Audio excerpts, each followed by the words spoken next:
All right, y'all, welcome back. So Brent Hubbs of VolQuest was on with Ramon and Will of 104.5 The Zone. I got these clips from their YouTube channel. We're not going to listen to the whole thing, but they're talking about that Boo Carter situation. And since they're being more public and open with some of this information, I think that this is a great place for us to maybe not necessarily bridge any gaps, but for us to talk more in depth on this situation and give some thoughts. And of course, we would love to see y'all's down in that comment section, but please do make sure to like and subscribe to the channel. Let's go ahead and get it started. Is there a pathway that if he doesn't amend things inside of the facility and with his teammates, can he go play somewhere else this fall? And if he does, is this scholarship, is this pay out of pocket type of situation? It's probably there's no deal because of NIL, I guess, or at least they can receive money. So how would that look moving forward?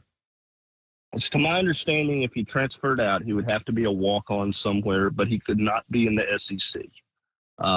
Now, there's some people who it's, some of that's interpretation of rule, not about the SEC, but about whether or not you could be a walk-on or whether you could go on scholarship. It's my understanding the best he could be would be a walk-on somewhere outside of the Southeastern Conference. He could not transfer anywhere, even as a walk-on within the SEC.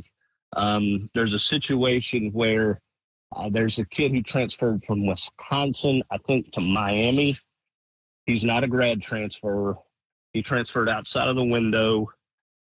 And it's to my understanding he's going to be a walk-on down there and play this year for Miami. That's the rule I understand, but I don't, again, some of that stuff's up for interpretation, but that's the way I understand the rule. All right, so stopping it here. Well, this is the thing about the whole Boo Carter situation, and we talked about this in the previous video that, I had P on with me. I said that if Boo Carter could leave at this point, I personally feel like he probably would. And I said that I didn't think that there was a clear path for him to do that without having to sit out for one full season. So I felt like, ultimately speaking, he would have to stick with Tennessee. Now, Brent Hubbs, he's saying that with this rule that I've never looked at that rule personally, so I don't know how it reads or any of that. I'm not saying that Brent Hubbs is right or wrong, nothing like that. But if he is indeed correct, and Boo Carter can transfer to any program outside of the SEC and be a walk-on and actually be able to play in his first year there, I think that that's what he's going to end up doing. I would say that Boo Carter's probably gone. But now this is the thing about it, y'all. If that is indeed what the case is, that means that any player could do that exact same thing. And in our previous video, we talked about how the new, presidential order could end up hurting Tennessee's NIL. So we could maybe lose more players from that. I'm not saying that it will happen.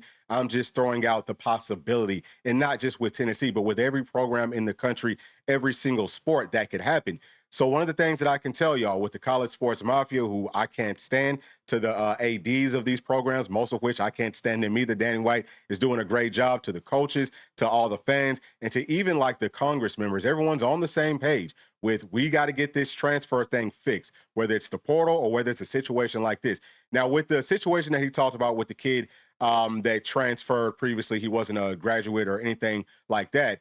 He's supposed to be able to play this year. I don't know what that situation was, okay, because I don't know it intimately, so I have no idea. Was there something that's maybe different with his situation versus Boo's situation? I don't know. I just think that everyone is on the same page that if we could stop something like that from happening, and not we as fans, but more like them as the kind of like powerful people that are pulling all these strings, then they would stop it. And Boo Carter's situation would be one of the like high profile ones where everyone knows about it. I don't think that they would let that slide. Does Boo know that? Does his agent or whoever know that before they try to make the move? I don't personally know those things. But if there is any sort of pushback, hopefully, they are doing some research and trying to figure out what's true, what's not true, what's real, what's not real. And if there is any sort of pushback, I just don't see Boo leaving in that situation. But if it feels like it's a pretty clear path that that's going to happen, then I think that he's more than likely gone. So I wanted to kind of start off with just that. Because, there's more things that we'll kind of talk about with this situation as we get deeper into it. But I think that one is pretty key. So, Brent, how much of this can Josh Heupel adjust to moving forward? I know that this is not inherently a Tennessee issue and that no one in college athletics right now is immune from the chaos and the timeliness and the re-recruiting your own roster that is the transfer portal in 2025. But do you see a world where Tennessee makes adjustments as a program to avoid issues like this? And I'm maybe referring to having a GM, Josh Heupel changing the way he relates to his players. Like, I know I'm kind of getting around the question, Brent. It's kind of a broad question I'm asking, but where does Josh Heupel look inwardly to say, why is this happening again to me and my program, and what can I do to fix and prevent these things from happening moving forward? I don't think you can do anything. I mean, what you hope is that your culture and your leadership is good enough and that people want to be here and they want to be a part of the program. I think the biggest thing you have to do in college athletics right now, whether you have a GM or you don't have a GM, is you got to be careful of being held hostage. And what I mean by that is that everybody's only staying because they got a new deal. That it's all about a new deal, and the only reason they're there is because of their deal, because that creates potential culture problems and stability problems. I mean, at some point in time, regardless of how much you're getting paid, you got to want to be where you're at. And I think the biggest thing you can do as a coach in your program is the experience as a player in your program is a good experience where there is a belief that you're going to go win big. There's a belief that you got to work. There's a standard and an expectation of what it is to be a part of your program. And if a guy doesn't want to be a part of the program, you can't just let him leverage you all the time. And again, I don't think this Boo situation now is about leverage. I don't think this is him coming back 2 weeks before the start or a week before the start of camp saying, I need more. I don't think that's the case at all here. But in some cases with guys, that's what we see every December. Right. And Okay, so stopping it here. So number one, Brent Hubbs says that he doesn't think that there's anything that Coach Heupel can do to help these types of situations. That's something that I personally disagree with. Now, understand, I'm not blaming Coach Heupel for others' actions by any means. You can never blame somebody for someone else's actions. You know what I mean? Like, you can't control people outside of your kids. So I get that part of it, but I would disagree there. I have some pushback, and we'll definitely get to that. But also understand that this has nothing to do with money. The situation, it's not about money. We'll also get to maybe what the situation is more based off of. But that, I don't think that Boo Carter is upset because of the revenue sharing package or the NIL package. None of that. But let me just say this really, really quickly with Coach Heupel. Okay, so let's just try to take things back. Some of this is going to be speculation, but what we've heard, I don't know how true this is, but what we've heard is that back leading up to last year, James Pierce missed a portion, if not all, of the summer workouts. Now, that stuff is supposed to be voluntary. You know, there's some of it that's voluntary. Maybe some of it is mandatory. I don't know. But he missed it, and he was playing in 2024, so he got to play. So I feel like something was set. A standard was set. And then we see what happens with the Nico situation. That happens in spring. That happened after the James Pierce situation. Now, did James Pierce's situation, if it's true, did that start everything? I don't know. I would have to say that probably not. It's probably something that's been an ongoing thing. We don't hear about everybody. We're only going to hear about things that make it, outside of that locker room or outside of that building. But you also have to look at Boo Carter, because if these are indeed voluntary workouts, okay, should they be there? I think so. I think that everyone should want to get better, work with your teammates and all of that. I don't think that anyone should be missing any type of work. All right, so understand that part of it. I'm not taking sides on this. I'm just looking at what's going to help Tennessee win, because that's my overall goal. What's going to help us win championships? What's going to help us be consistent in that realm where, hey, this is a team that every single season they have a shot to go win the whole doggone thing. That's where Tennessee should want to get to, and that goes for us as fans. I'm not trying to tell y'all how to fan, but that's what I think that the mindset should be as a fan. And then from everyone inside of that building, all the coaches, all the players, all of that, that should be what the mindset is. Are you working, towards that? No. If not, then I think it's more on Coach Heupel as the head man to set that tone and say, look, these are voluntary workouts, but it's really not voluntary, all right? And you have to set a standard. So if anybody, shouldn't matter who it is, if it's James Pierce, if it's Nico, if it's Boo, if it's your third or fourth string long snapper, shouldn't matter. It should be a standard of, if you miss one, okay, and this is something that Coach Heupel has to set. If you miss one, are they kicked off the team? Do they have to do sprints? Do they have some type of extra working out that they have to do? And then at what point can you miss so many that you are kicked off if you don't want to just set it like, hey, you miss one without like a doctor's note or something like that? I mean, you have to set things up. I don't feel like Tennessee has that. And because that standard hasn't been set, I feel like that's why Tennessee's been dealing with more and more of these things. I'm not saying it's 100% of the reason why, because the players, They have to do what they're supposed to do. I'm not saying that. But what I am saying is it should be very, very clear that this is what the standard is. And if you violate any of these rules, then the punishment is X, Y, and Z. And there is no, like, that's just what it is, period, point blank. So I think that Coach Heupel could maybe do better from that standpoint. You got to make decisions. Like, I'm not gonna get treated that way. We're not gonna do that in the program, and it's a hard balance. I mean, it is, because you got to have the best talent to win, particularly in this league, and that's why Josh Heupel makes $9 million a year, and Right. you know, I'm going to be bringing Ramon coffee and doing whatever I'm doing on the weekends with Ramon, because he has to make really hard decisions. Right. And this is a hard decision. I mean, you're sitting here. What is the team? What's important for the team? Where is the team if you allow a return for a guy who's not been around a whole lot? If you allow him to come back, what's his punishment? You know, do you set him for a period of time? What do you do? How do you manage that? Coaches think they can obviously fix everybody, right? Particularly the ones who have great talent. They're really talented. They have a hard time letting guys go. And that's the case at all levels, right? There's owners in the NFL that give guys multiple chances sometimes because the guy can play.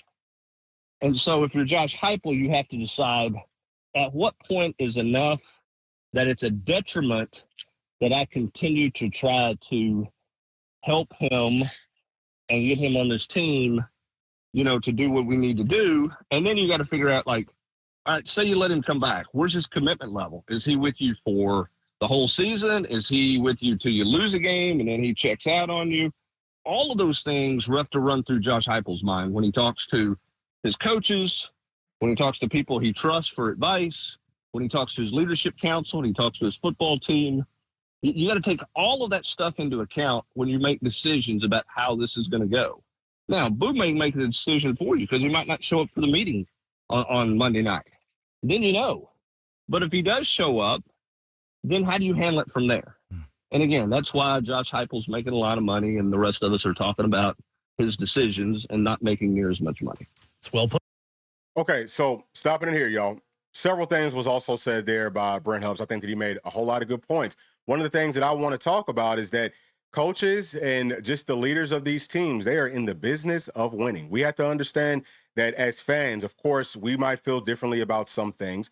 We don't maybe fully grasp the concept of this is a business for every single person inside of that building. Yes, you could love this program, but it's still a business, and that's how things need to get handled. There's money changing hands and all of that. It's not, I don't think, enough room for some of the other stuff. There has to be some set standards like we just talked about.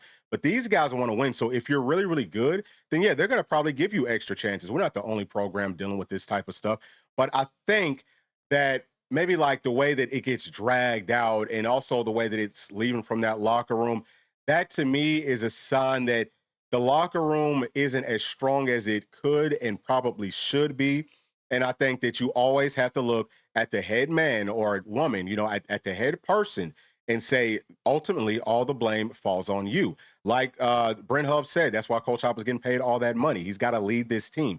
It doesn't really matter about some of the other stuff. It's about the bottom line because this is a business. Why are these things happening?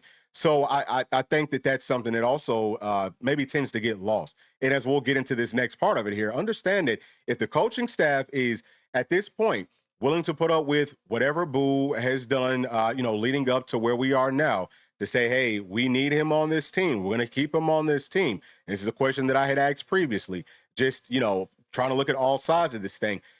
How did the players, if it's on the leadership council or anybody else on that team, how do they have that right to then come in and basically be the cops of that locker room and to take matters into their own hands? That's one of the things that I think is kind of sticky about this entire situation, because how do they have power to override what the coach says and does? Like, the coach should have that, he should have so much power. He or she should have so much power that the players just fall in line. Like, if you have a coach that is a hard worker, that's on time, all of that, you should have a team that's like that. Obviously, everyone's not going to be that way.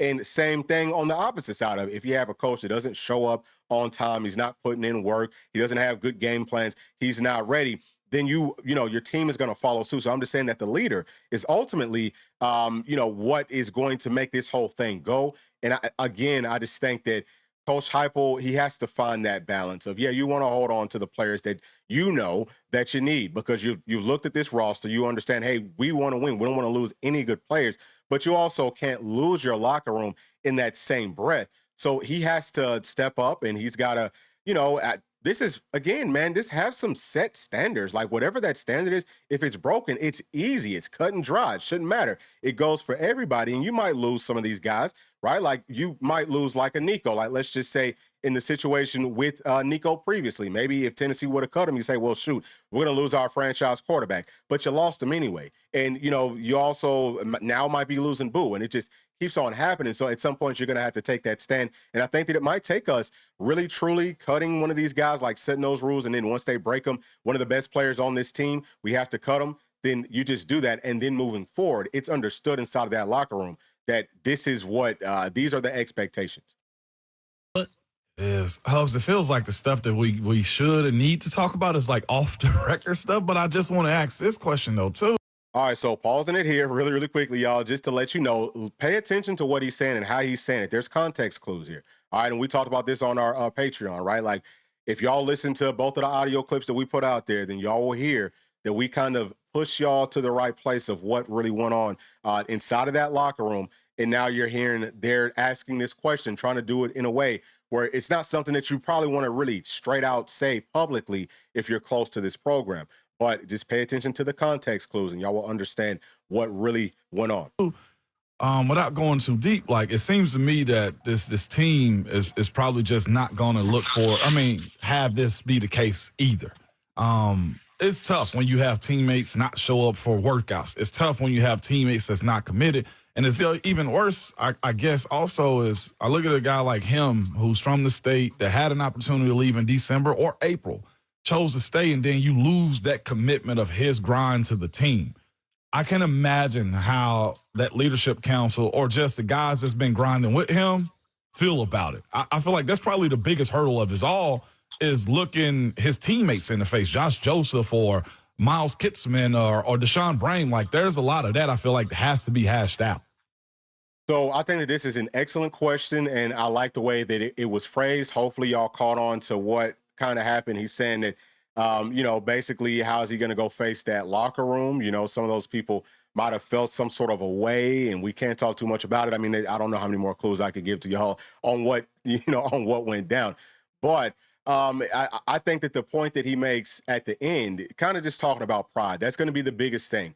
If Boo Carter, okay, not just Boo, but I think also some of the players on that team, maybe even some of the coaches, everybody, I think, needs to swallow pride and figure out what is going to help this team win. What's going to make us the best moving forward? It could be, hey, Boo, you're going to have to go. I'm not speaking for myself personally. I'm just saying that they're there all the time. So they know what this team needs for us to be the best product in 2025. So maybe, hey, Boo, you're going to have to go, or, man, we got to patch things up and we got to hold on to Boo. But I kind of feel like this is a situation where people's feelings got hurt, okay? And, we have to be able to work through that. Like, we shouldn't be getting to this point where people are coming and going based off of really more so feelings, because right is right, wrong is wrong for every single side, okay? That's all that I'm going to say on it. But let's listen to what Brent Hubbs has to say. Well, there's no doubt, because here's the thing. Guys have had issues for years on football teams. Pre-NIL, post-NIL, guys have gotten in trouble. They've done something wrong. And, those guys have oftentimes been forgiven, particularly if they're a really good player, because guys know who can play, right, and who you need on your team. This one's different because if you quit on your teammates, it leaves a total different impression. This is not about a guy had a run-in situation or he's fighting through something academically or something that didn't directly affect the team in that incident or in that moment. This directly affects the team because the guy didn't show up. The guy hadn't been around enough.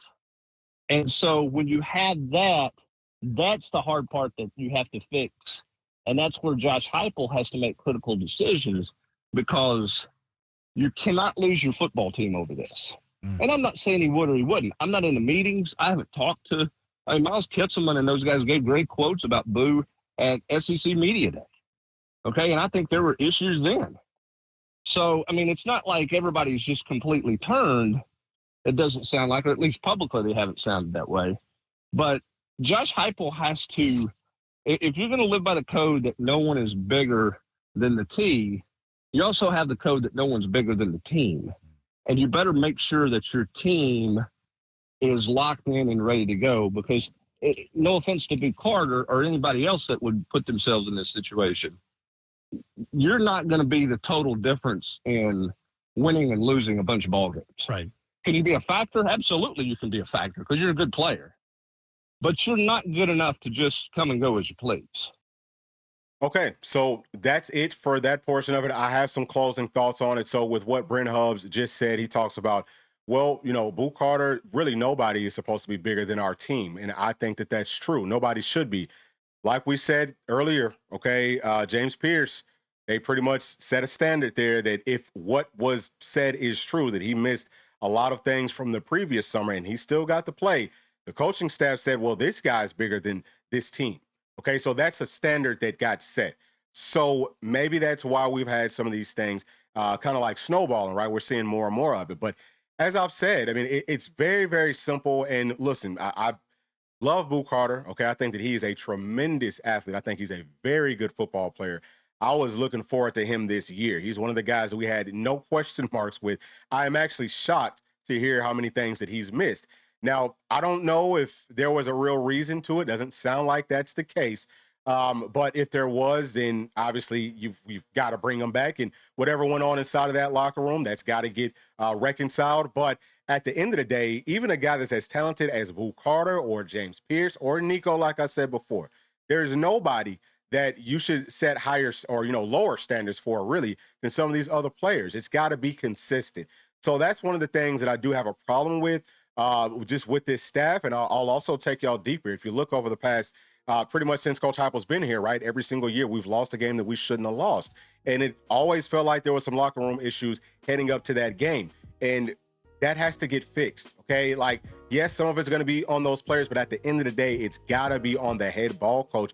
He's going to have to be a lot more stern, or he's going to have to hire somebody who can be more stern to get the locker room in check. Because at this point, if anything ever leaks out of the locker room, you already have a problem. Like as fans, we should know about any of this stuff. This should never leak out. That's problem number one, or maybe not even number one, but that's one of the problems. But man, Coach Heupel, he can coach on the field, all that type of stuff, X's and O's. I think he's great.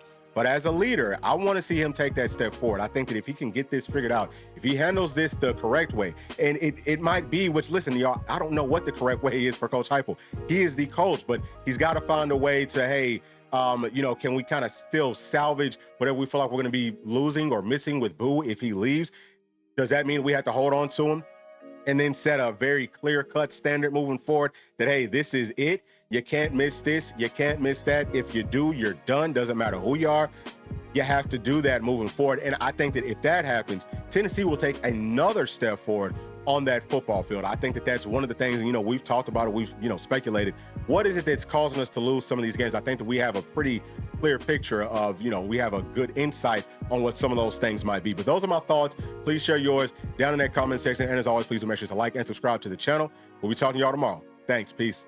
Thanks for watching, and please make sure to like and subscribe to the channel because that keeps us growing inside of the YouTube algorithm. And if you did like this video, here's another one that you might also enjoy. Thank you, thank you, thank you. We'll see you on the next one. Peace.